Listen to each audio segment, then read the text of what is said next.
আমাদের মেয়েকে নিয়ে এটা ছিল আমাদের প্রথম নিজের দেশে ভ্রমণ করতে যাওয়া। তো যার কারণে আমরা ভীষণ রকম এক্সাইটেড ছিলাম। সব রকম সিকিউরিটি চেক এবং ফর্মালিটিস শেষ করে আমরা ফ্লাইটের দিকে এগিয়ে যাচ্ছিলাম। তো মেয়ের বাবা ভীষণ খুশি, তার মেয়েকে নিয়ে এসে ঘুরতে যাচ্ছে, তাও আবার নিজের দেশ বলে কথা। আর আমার বাবা মা, আমার শ্বশুর শাশুড়ি কেউই ওকে দেখেনি। তো আমরা এটা নিয়েও ভীষণ খুশি যে তারা এই প্রথম তাদের নাতনিকে দেখতে পাবে। তো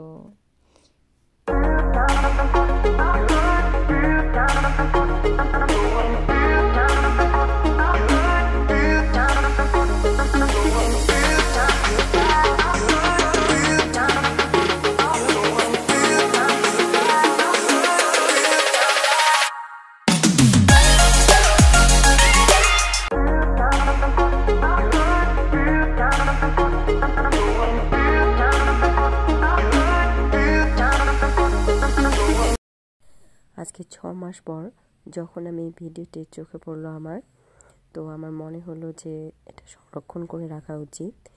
এই ভিডিওর প্রথম 1 মিনিট আজ থেকে 6 মাস আগে আমি ভয়েস ওভার দিয়ে রেখেছিলাম। তো এরপর ব্যস্ততাই হোক বা অলসতাই হোক, এই কাজটা আর হয়ে ওঠেনি, কারণ আমার মেয়ে আমাকে ভীষণ ব্যস্ত রাখে। তো এখন সে ঘুমোচ্ছে, আর এখন বাজে রাত 1টা। এই সময় আমি এখন ভয়েস ওভার দিচ্ছি তার পাশে শুয়ে শুয়ে। প্লেনে ওঠার পর সে হেডফোন নিয়ে খেলতেছিল, মনিটর নিয়ে নাড়াচাড়া করতেছিল।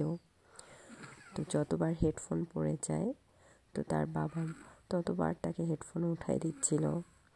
পুরো জার্নিটাতে সে খুব উপভোগ করেছে। আর সব থেকে মজার বিষয়, যখন বাকি বাচ্চারা কান্না করে সে মাথা তুলে খুঁজে খুঁজে দেখে যে কে কান্না করতেছে। খুব সুন্দরভাবে সে পুরো জার্নিটা উপভোগ করে, আর বাবা মেয়েকেও শান্তিতে সে পৌঁছতে দেয়। তো সেফলি আমরা ঢাকা পৌঁছে যাই।